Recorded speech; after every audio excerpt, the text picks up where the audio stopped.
Welcome back to this life of ours. Back to school is creeping up quickly. So today I'm going to launch my back to school series for this year, starting with schedules.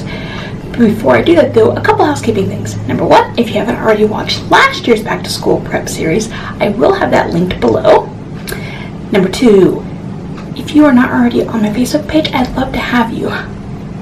One advantage is that anyone who's on my Facebook page will have early access to the videos that I put up. They usually go live in the morning, so my plan is for the evening before.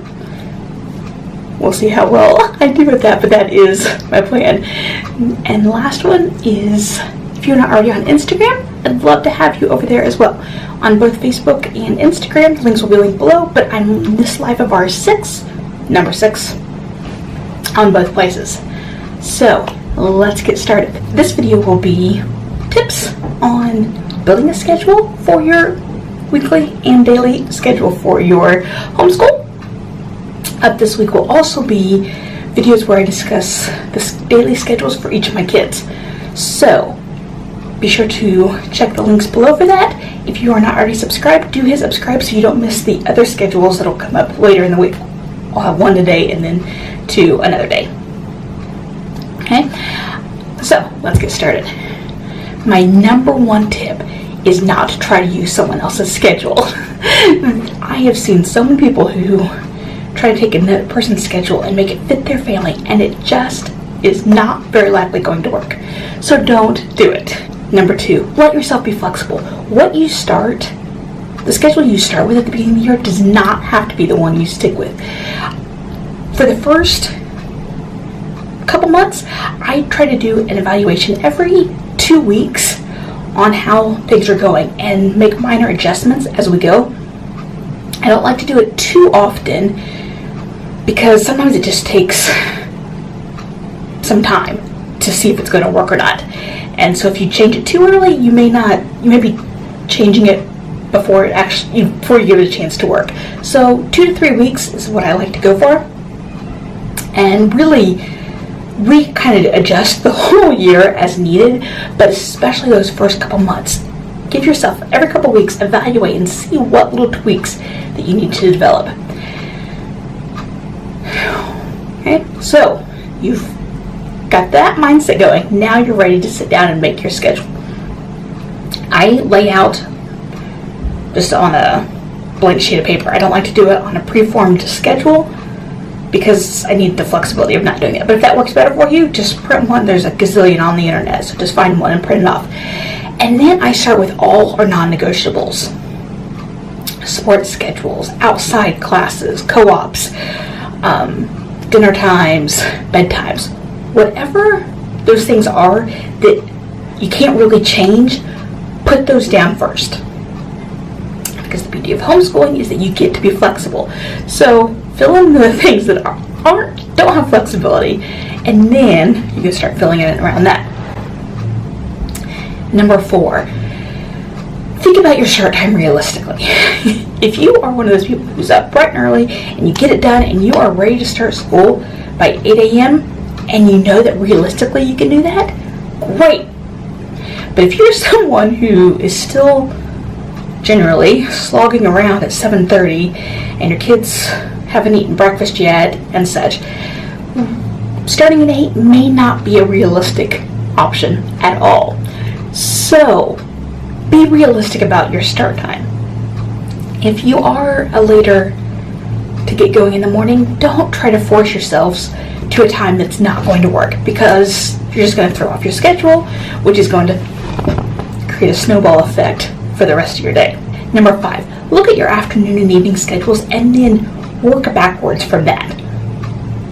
If you know that you have to be someplace 30 minutes away at 3:30, then ending school right at 3 o'clock is probably not going to be good, unless you can have everything done before you do afternoon school.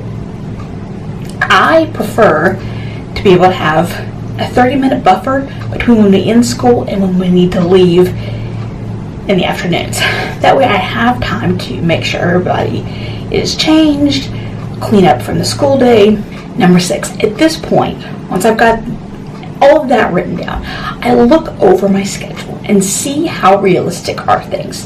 Have I built in break times for me and for the kids? Have I built in enough buffer and travel times? Just give it a really good, realistic look over. Not what my ideal is, what reality is going to tell me is actually going to happen. And number 7, if this is not your first year homeschooling, really be honest about how your last school year went. Did you find that at the end of the day you were flummoxed, or was there a certain subject that consistently didn't get completed? Were you always scrambling to do things? Give it an honest look. Write down some of those things so that when you go to finish building the rest of your day, you have things in mind of what not to do. So after you've done those things, then here are some things that I've found important to consider as I build the daily routine. 1, when are you and your kids at your strongest? Do you work best first thing in the morning? Is your mind sharpest later in the afternoon? And think about that for each of you guys, because as I often discuss, it's not just what's best for your kids. As a homeschool mom, you really have to consider yourself too. What subjects are your strongest and your weakest? Some people like to tackle those strong subjects first thing in the morning or whenever they're the strongest. Some people like to do it, after lunch or in like the last thing in the morning, so as soon as you're done, you've got lunchtime coming. So think about what your subjects are and think about how you want to tackle that. From Elizabeth, when she was, especially early elementary, what worked really well for us was to start with her most difficult subjects. We would do the most difficult, and then something that was the next, all the way down her list until we got to something that was the easiest. Then after that, we'd get a short little break, time to just kind of freshen her mind, and then we'd come back and start at the top of the list again and tackle the subjects down again. Obviously, it's going to depend on your child, but that's one idea that I did find worked for Elizabeth. Consider what subjects you do together. Consider what you can do together and figure out when you like to do that chunk. When my kids were younger, we did it first thing because once Ben was done with his morning, then he got to go play. Then we moved it to the afternoon so that we could just tackle all our independent work in the morning and then the together work in the afternoon. Then consider what subjects each of your kids will need you for and which ones they can do independently. I try to stagger mine so that each child does their together with me chunk at a time and then their independent work at a time. I don't have to be shuffling between, keep coming back to a child. So I try to chunk it that way, and then when I'm working with one person, the other children can be working on their independent work. Also consider when you can put in breaks. Even a short 5 or 10 minute break is, for your children and for yourself, is going to be really helpful. So, like I said with the example with Elizabeth, we would work down the list, and that list would take us maybe 30 to 45 minutes, depending on the day. Then she'd get a 10-minute break she'd go outside and take her scooter up and down the street a couple times, or go upstairs and just lay her head down for a few minutes, whatever it is that revives and freshens your child up.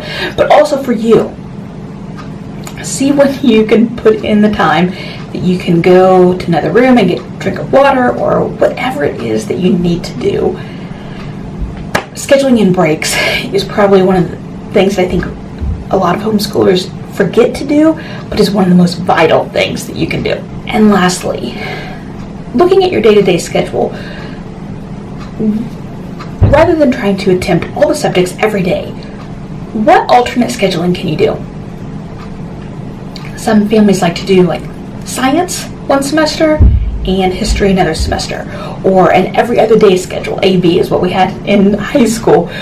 So one day you do these 4 subjects, on day B you do these 4 subjects, or maybe your daily, anything that needs to be daily, and then your next 2 classes this day, 2 subjects this day, whatever In the spring, we made a change for Elizabeth that she really liked. She had several subjects that were 5 to 10 minutes a day. So instead of having her do them every day, and she felt like she was constantly shuffling and it just felt out of control for her. So I chunked it that on Monday she would do one 30-minute chunk of the subject. Tuesday, Wednesday, Thursday. And so hers were spelling, geography. I don't even remember now. I don't remember. Anyway, it worked really well for her.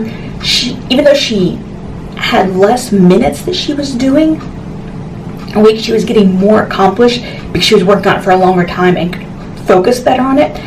I am the opposite in that when I set it up, I planned it every day because that's what I would have liked. But for her, it was just not working. And so the chunk really, it was really helpful for her. So those are some of my tips and things to consider when you are building a weekly and daily homeschool schedule. If you have a tip that you think is good, please leave it below. I'd love to learn from you, and so you guys can learn from each other. Be sure to subscribe so you don't miss the rest of my back to school series. If you have a back to school video idea that you'd like to see, leave me a comment below. I have a pinned post over my Facebook page too where you can leave ideas. I really want to make this back to school series what will work for you and what you want to see. So take that time and leave me a comment if you have something. And be sure to come see me over on Facebook and Instagram. Thanks for watching.